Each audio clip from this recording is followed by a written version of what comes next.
வணக்கம்.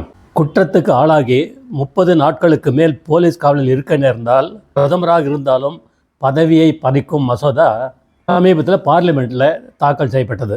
இந்த மசோதாவுக்கு ஆரம்பத்திலிருந்தே எதிர்கட்சிகளும் சரி, எல்லா கட்சிகளும் சரி எதிர்ப்பு தெரிவித்து வருகின்றன. இந்த நேரத்தில் தான் இந்த ஏடிஆர் எனப்படும் ஜனநாயக சீர்திருத்தங்களுக்கான சங்கம் என்ற அமைப்பு கிரிமினல் குற்ற பின்னணி கொண்ட அமைச்சர்கள் பற்றி ஆய்வு நடத்தியது.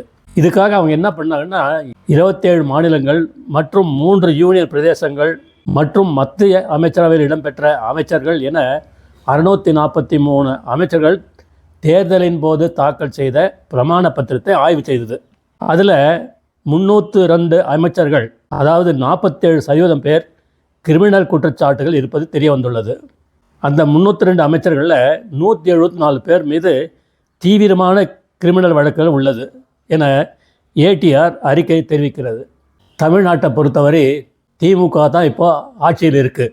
திமுகவின் 31 அமைச்சர்களில் 27 பேர், அதாவது 87% மீது கிரிமினல் குற்றங்களும் 14 பேர் மீது தீவிர குற்ற வழக்குகளும் பதிவாகியுள்ளன அப்படின்னு அறிக்கை கூறுகிறது.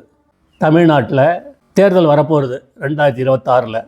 மக்கள் என்ன செய்கிறாங்கன்னு வேடிக்கை பார்க்கலாம். ஜெய்ஹிந்த்.